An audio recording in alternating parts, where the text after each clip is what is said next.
Wow. That is such a sweet song. Thank you, beloveds. Wonderful. What a great day. Let's give them a little more love, yes? Hello, hello. Good morning. Wow, I saw them pulling out more chairs. That's always a good sign. Good morning, beloveds. Let me just look around. Oh, hi. Hi. Welcome. I see some new faces and some familiar faces. It's good to see you all this morning. It's a great day to be alive, yes? Yeah, it sure is, given the alternative. I love this day. This is the best day ever. Oh, my goodness. So it is July 2nd. Wow. July 2nd, 2023. Did you know that this is the first day of the second half of the year? Wow. We're already midway through the year. So there are 182 days remaining in 2023. Now, today, my friends, is a great time for us all to revisit our intentions, our goals, any plans that we created at the beginning of the year, and to really look at and consider our mindsets and actions in alignment with the great unfolding vision of our wonderfully precious lives, yeah? Yeah, it's a great time to do that. So I know for me, as my understanding and awareness grows daily, my heart continues to open and expand in love, in gentleness, and in comfort.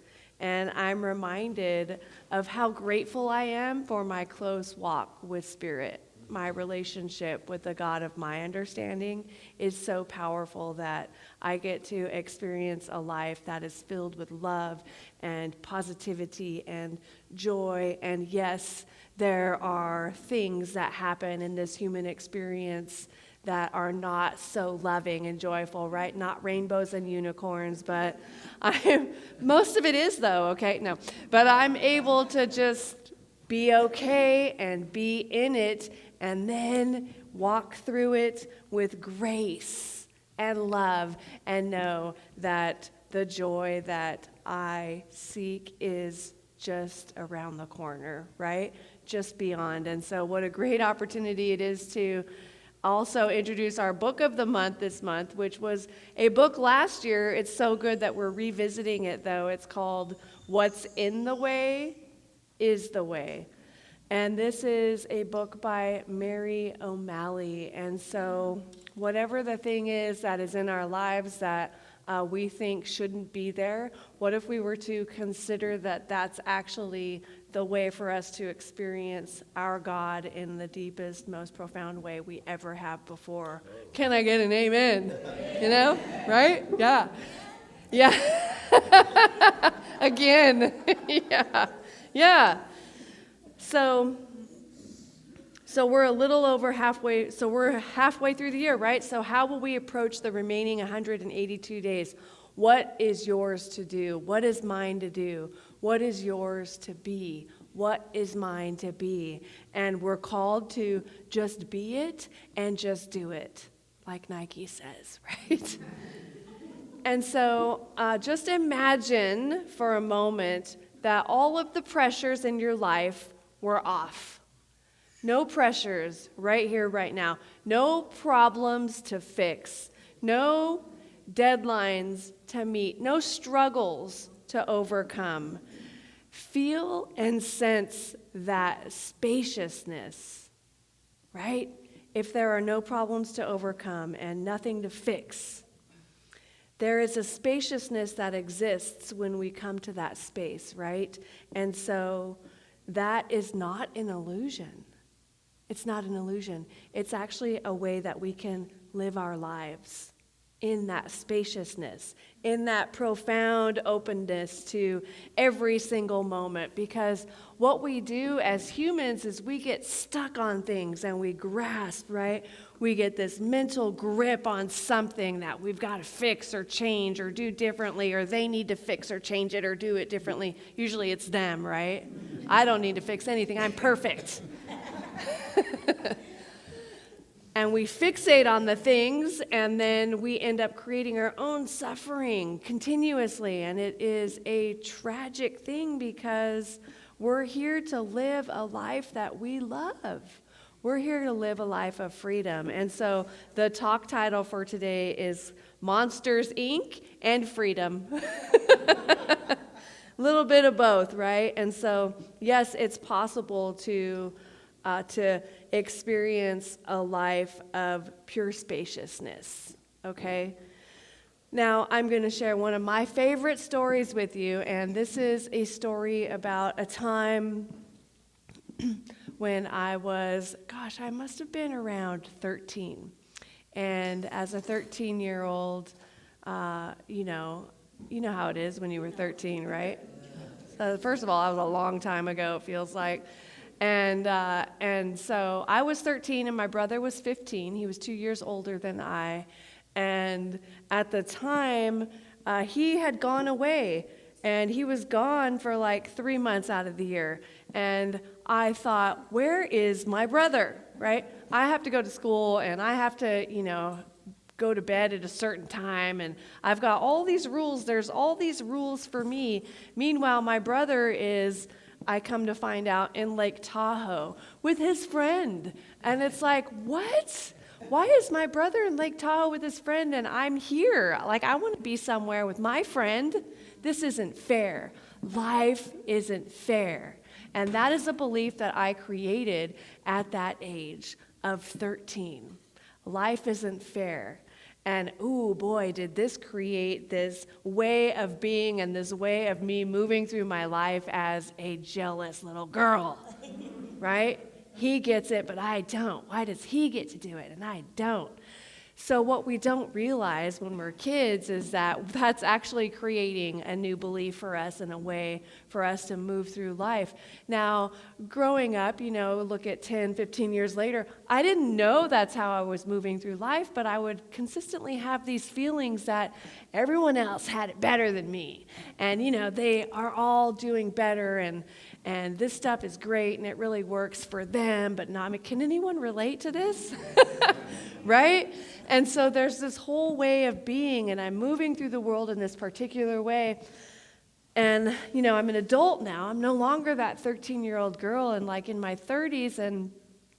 And finally, I approach my mom and say, there's something that's been bothering me, Mom, right? Like, we're going to have this sit-down conversation. And why is it that, at this time in life, Donnie, my brother, was able to go and do this and spend this awesome time in Tahoe, probably snow skiing and partying with his friend, and I never got to do anything like that? Why was that? And she said to me, oh, he wasn't actually in Lake Tahoe. He was in juvenile hall. And we didn't want to tell you that. We wanted to protect you. And I was like, I'm getting the God bumps right now because I was like, what did you say? What? What? What? And in that moment, it occurred to me that I made the whole thing up. I made it up. I totally made it up, and then I went about living my life based on this made-up story. Wow. And so guess what I felt when that awareness came, that I made this up, and that wasn't actually true. I no longer had to look at anyone or any of my friends or people I didn't even know as if they were getting something that I wasn't. I was free.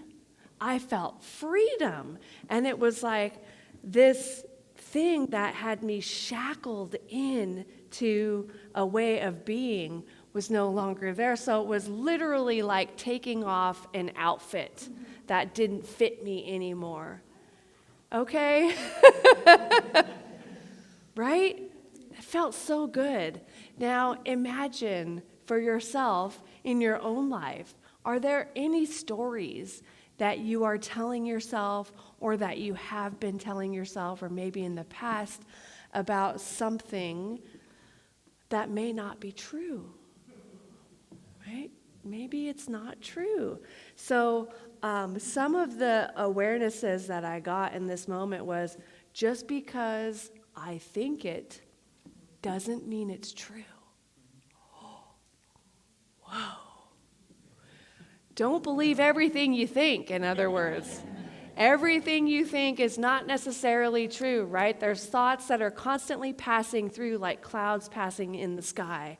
And there are thoughts we pick up from this spiritual community. We're picking up the good thoughts, the good vibes here, right? There's those thoughts passing by. And then there's the thoughts that we pick up from like CNN or watching the news or watching too much news or the books that we read or the magazines that we read or whatever it is in the groups we're in. There's thoughts passing by from our family structures, what they said we should or shouldn't be doing, and all of that, right? From our schooling, et cetera, communities, the world, everything. There's so many things passing by, but not all of it is true. They're like little waves, little particles that are, thank you. Can you turn that off, please?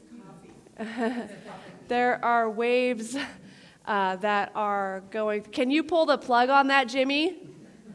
Thank you. All right. I wasn't sure you heard me. What's that?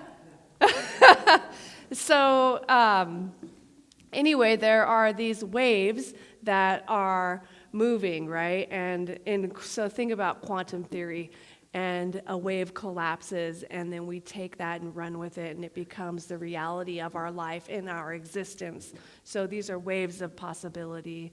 There's thoughts that are going constantly. You get to choose the thoughts that you're going to pull down into your life and let them take you for a ride, because that's what they're going to do. So it's up to us to choose.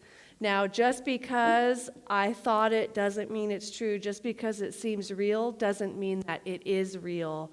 And the stories that we tell ourselves are ingrained in us so well, aren't they? They're so ingrained in us that they seem real.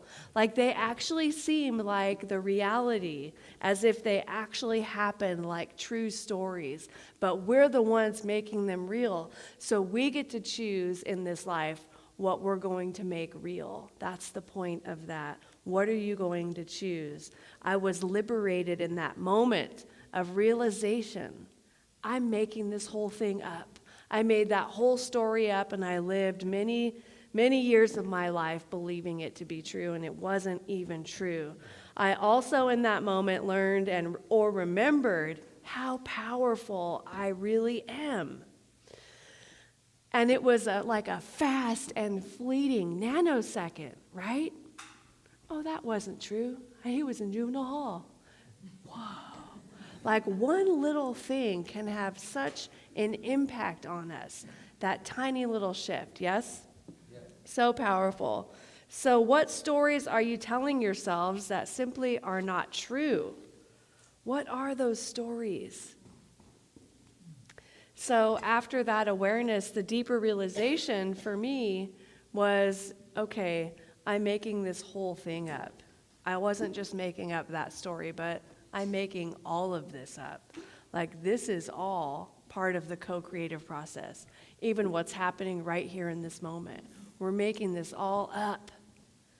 My life, my perceptions, my beliefs, my joy, what I choose, who I choose to be, and how I choose to be in every moment of every day.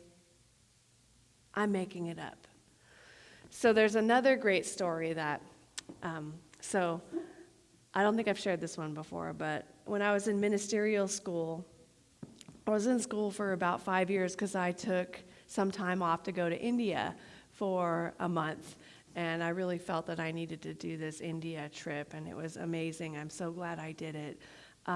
But I graduated in 2012, and it was June of 2012, I believe. And so after you graduate from ministerial school, I got a Master of Arts degree in consciousness studies.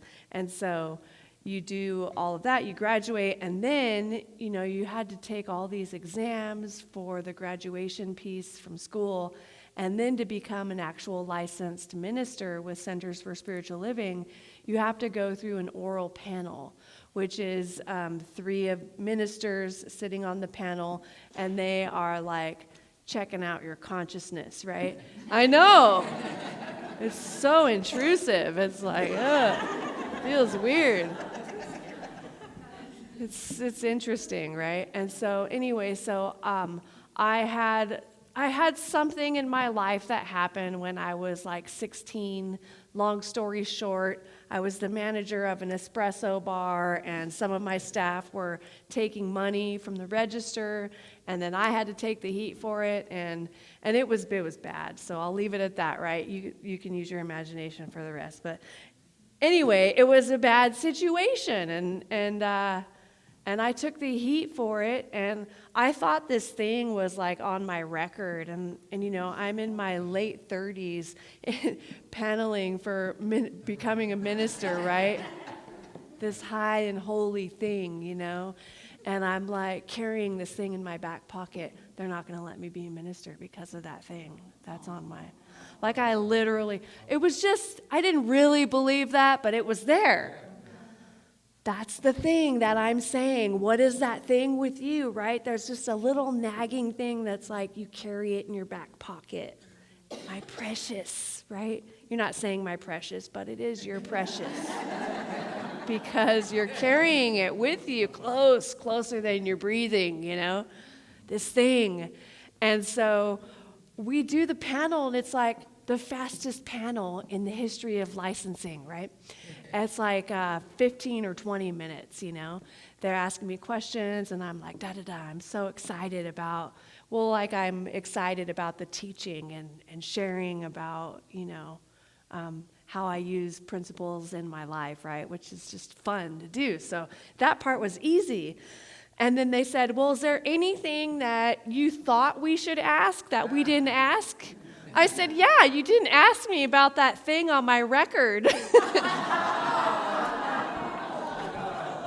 And that's what they said, right? They're like, what? What? And then I was like, why did I just do that? But I needed to clear it up, that's why.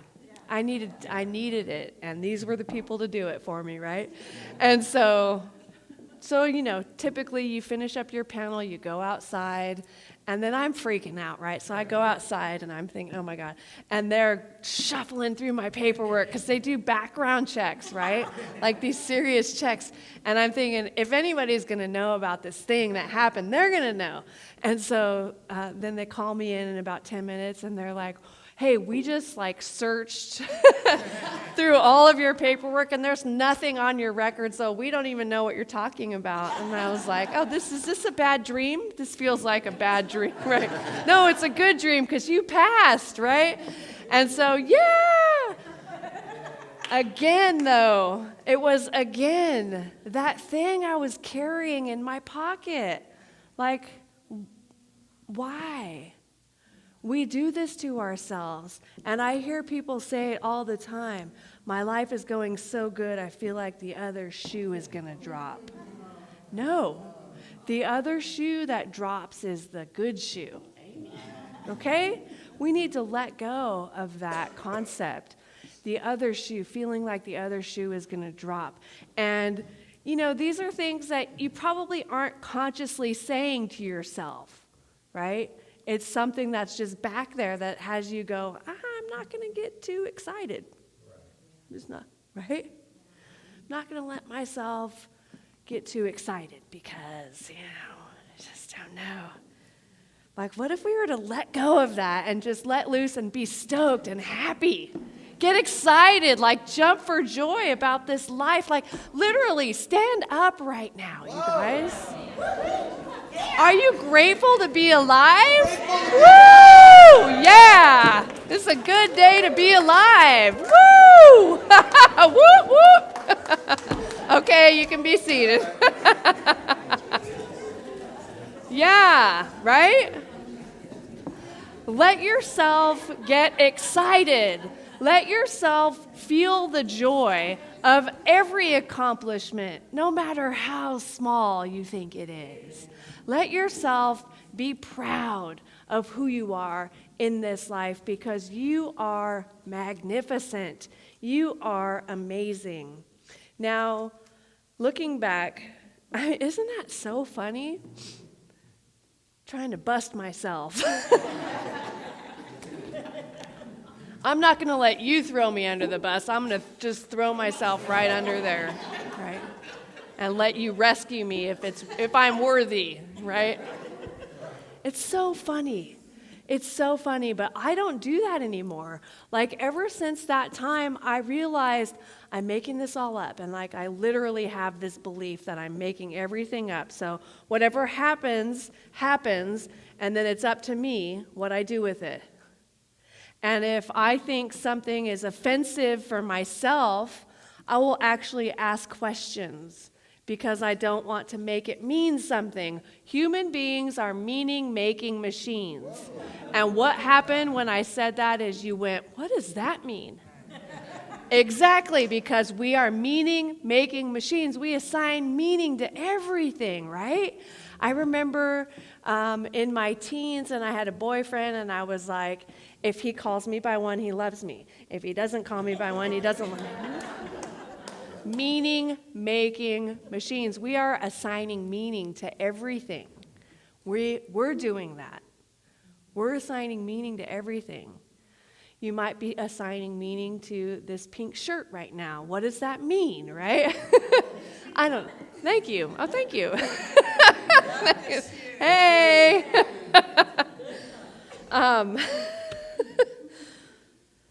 But we're meaning-making machines. And so we get to assign meaning to things in our life. It's up to you. What will you assign? What are you making it mean? And that's a great way to move through the world, right? Something happens, and you can ask yourself, this happened. What story am I telling myself about this situation? What am I making this mean? And is it true? Is what I'm making it mean actually true? Beautiful question. Now we're going into Byron Katie's work, right? Is it true? Can I absolutely know that it is true? How do I react, or what happens when I think about that thought, suffering? And number 4, who would I be without that thought? Oh, freedom. What would your life be like without that thought? You have the power to turn it around. You have the power to let it go. I loved that song you guys played earlier when you spoke into I feel the power, and I felt the power the way you guys were singing it. We have that power in us. We have the power of choice. We have the power of letting go of things that don't serve us, including thoughts, beliefs, perceptions, ideas, what other people think, and so on and so forth. And Scooby-Dooby-Doo, right? All of that. So who would I be without that thought? The answer is always some form of freedom. You will be free. You would be liberated. Without that thought, you could get on with creating a life that you would love to live. Without that thought, you would be free at last. So what we do as human beings also is we collapse things, right?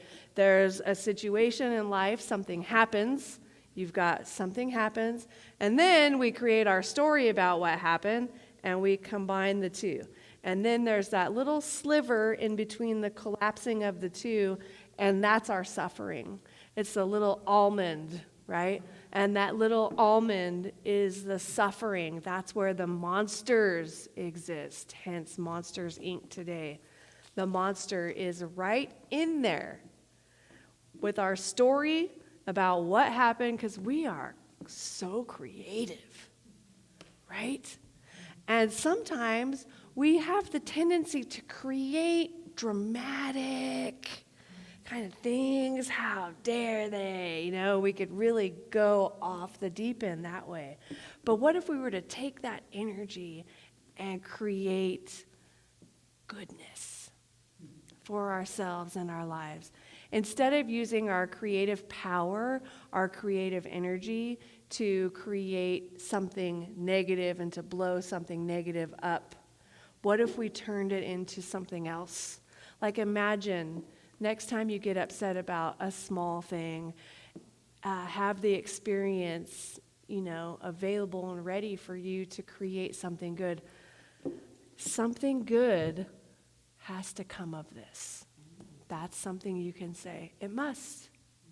There must be something good that is coming of this, because Spirit is for us. The universe is for us. God is for us. There is nothing against us. Everything is always happening for our greater evolution, for us to become more of who we came here to be. Yes? Tony says yes. Yes. It's always happening for our good, even though it may not look good in the moment, because there's a lot of that, right? What good is coming of this? There must be something, because the God of my understanding is always working for my good, is always working to lead me into my greater yet to be. Right? Amen. And so, freedom. We get to experience freedom when we are aware of the thoughts that we're having, when we're aware of these repetitive thoughts. Now, when I first got into this teaching, I wasn't totally sure, it was like, I have this one thought, but it's not like I think that thought every day. It doesn't have to be a thought you think every day, but it's that one thing or a couple of things that come up on occasion, and it makes you feel weird and yucky because it's not in alignment with the truth of who you know yourself to be. And in that weirdness and yuckiness, that's your invitation to transform that into something good, something that is powerful, something that has you move forward in life with a joy and a love that you deserve. Are you with me? Yes. All right. So the second paragraph of the United States Declaration of Independence and the most famous line states, "We hold these truths to be self-evident, that all men are created equal, that they are endowed by their Creator with certain unalienable rights, and that among these are life, liberty, and the pursuit of happiness." I always enjoy looking back at this Declaration of Independence, and specifically that line at this time of year. We have Independence Day coming up on Tuesday, but it's amazing because the Declaration of Independence was actually ratified on July 4th, 1775. Wow.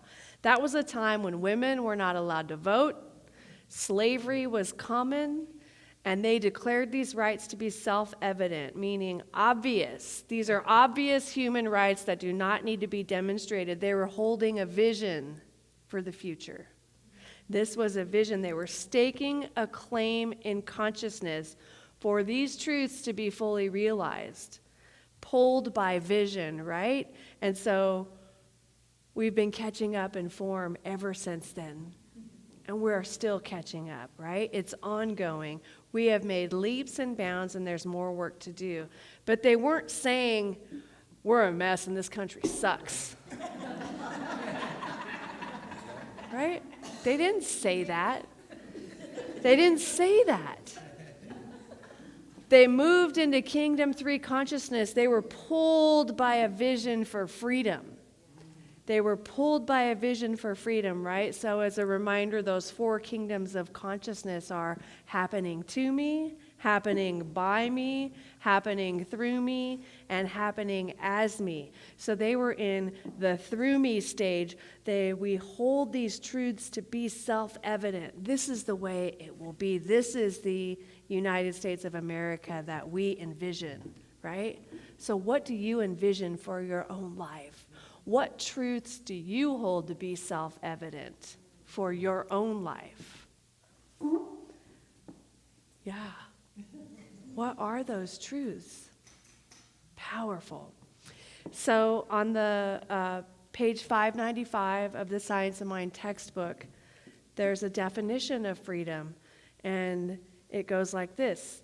Real freedom means that we are created in the image of perfection and let alone and allowed to make the discovery ourselves.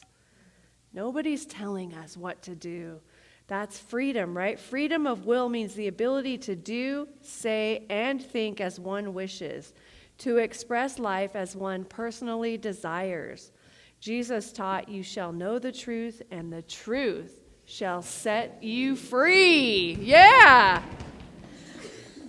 So the understanding of truth, infinite principle, is the emancipator.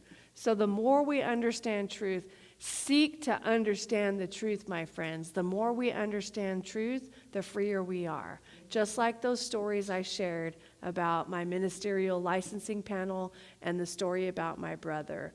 I was seeking the truth and I was set free. Seek the truth in your own beliefs, in your own consciousness, in your own minds, in your own life. Infinite principle is the emancipator. Let it free you. Do you guys want to be free? Yes. Right? We're already free. Do you want to be liberated and even more free? Yeah, right? So the interesting thing, too, is that we are bound by our very freedom. Our free will binds us. The universe, being deductive only, cannot refuse us anything. So, Ernest Holmes is telling us, the very force that makes us sick can also heal us. As we realize our oneness with creative mind, we are released from the bondage of false thinking. We see, too, that freedom means liberty, but not license. We have work to do, in other words.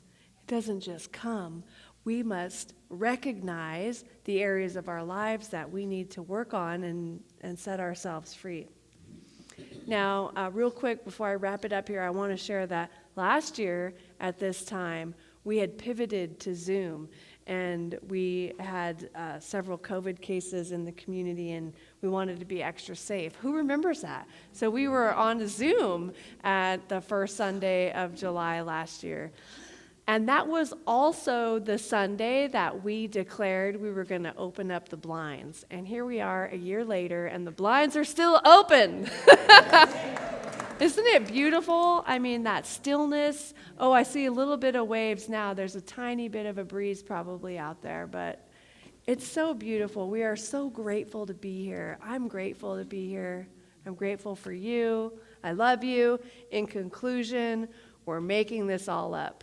We're making it up. We're making it up. Why not make it good?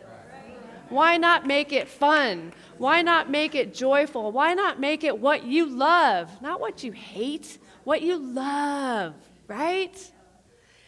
It's the first day of the second half of the year. What do you need to recommit to? What intentions do you have for the rest of 2023? And questions to ask yourself this week: what stories have I've been telling myself that I can verify for accuracy? Number 2, what does freedom mean to me? And number 3, are my problems worthy of my life? Because they are consuming you, whatever your so-called problems are. Are they worthy of your life? Because you're giving your life to them. So I'm going to invite Travis up now. And while he is preparing, I invite you to do what I call the religious science shuffle. Shake your arms, shake your legs, scratch your nose, do whatever you need to do to get comfortable in your chair. Sit up a little bit so that it feels as though you're being pulled by a string at the top of your head. And then feel your body and the weight of your body on the chair. Know that you are connected and grounded to the earth and feeling that sense of rootedness. You are rooted in the divine.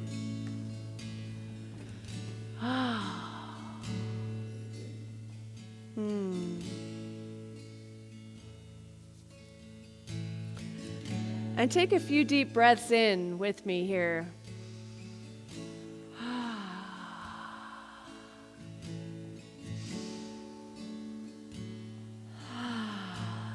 One more.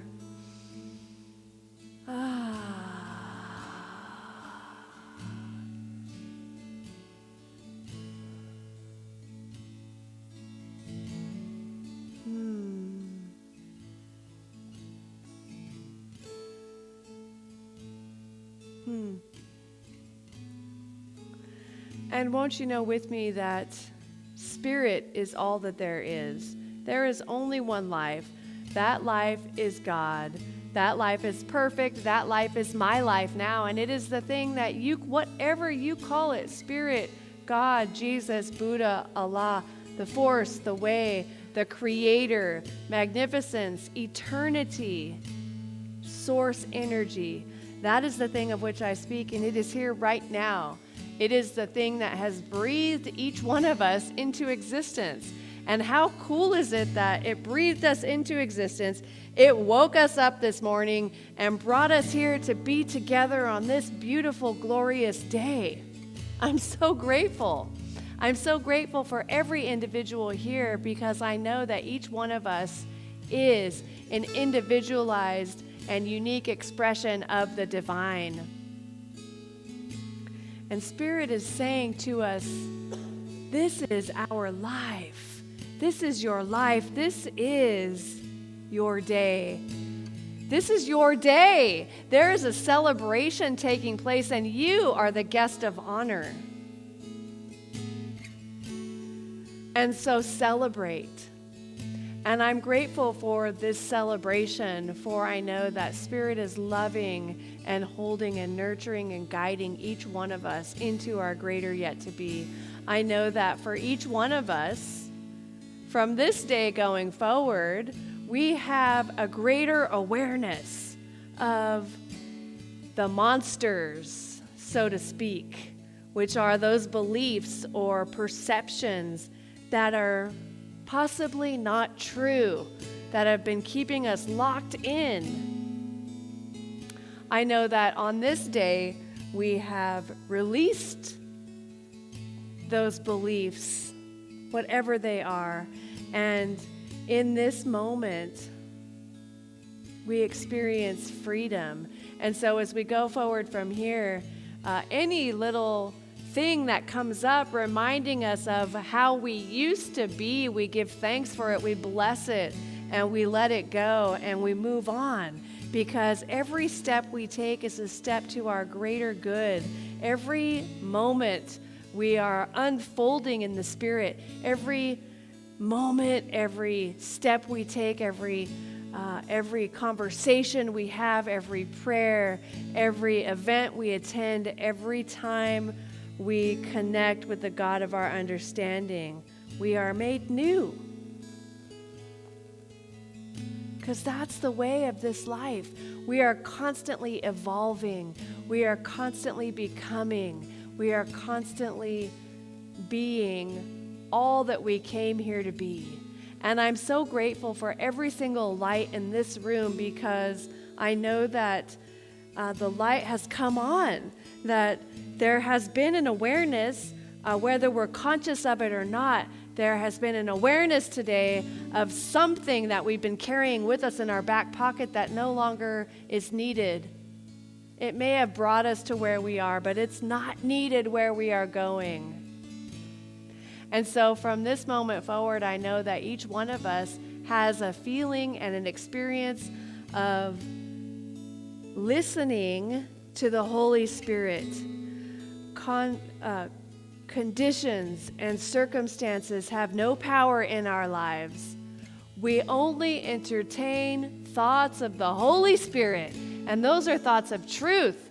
Those are thoughts of goodness. Those are thoughts of the miraculous. Those are thoughts of joy and love and peace and harmony, prosperity and goodness for all. Those are thoughts of freedom and love and connection and every possible good thing you can imagine. And I accept it all, and I know this is true for each one of us.